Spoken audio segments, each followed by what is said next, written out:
Слава Україні! Героям слава! Слава нації! Смерть ворогам! Україна! Понад усе! Україна! Понад усе! Україна! Понад усе! Героям України тричі! Слава! Слава! Слава! Ворогам України тричі! Смерть! Смерть! Смерть!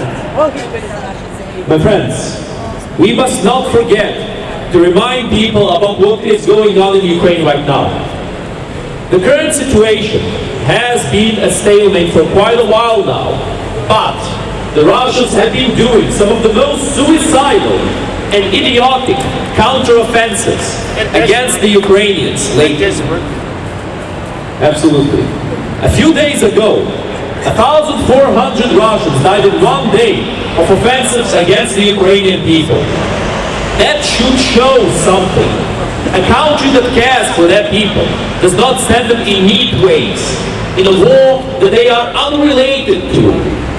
A country that cares for their people, if that country is in a war, it at the very least tries to save those lives, to spare them, not to save them meaninglessly into the meat grinder. But my friends, Russia does not function like a country. Russia does not function like a good country, like a good state to be living in. Russia functions like a great kleptocracy, a country-sized criminal syndicate. That's what Russia is. And we must never forget about that.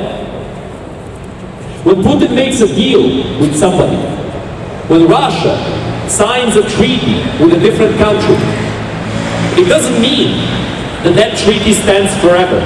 It only means that that treaty stands for as long as it's in the benefit of Putin and by definition of Russia.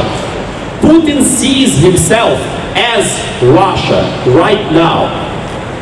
But would Russia exist without Putin? It existed before him. It can certainly exist without him in the future. But of course, when Putin no longer is in charge, which is a certain at some point, at the very least when he's going to finally kick the bucket. At that point it's going to happen one way or another.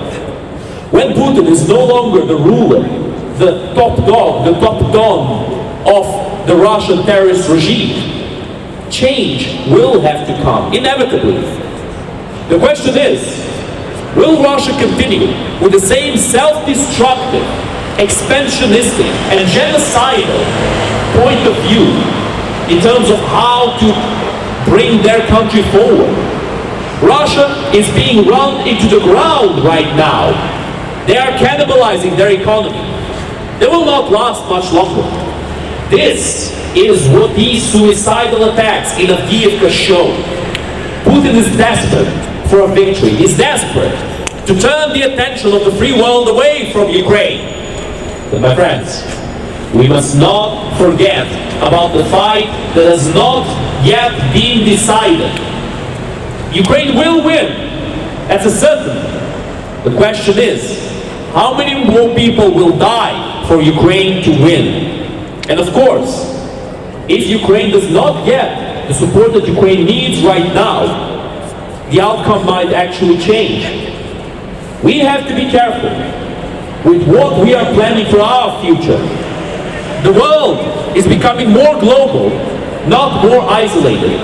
The multipolar style of ruling the world that Putin envisions will never come to pass. It is inevitable that the world will be more united with time.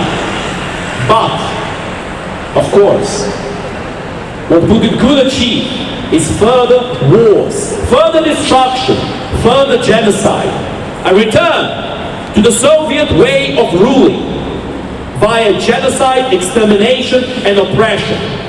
That is what the Soviet Union stood for. The same Soviet Union that Putin cries for. And the fall of the Soviet Union has been claimed by Putin to be the greatest catastrophe of the 20th century.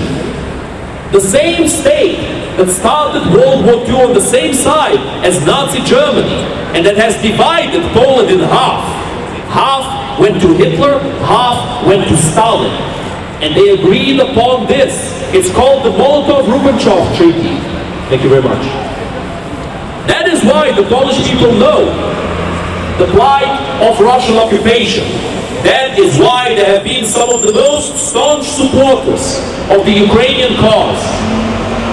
But of course, if we want to know how to deal with Russia, we have to ask the countries that have had to deal with Russia the most.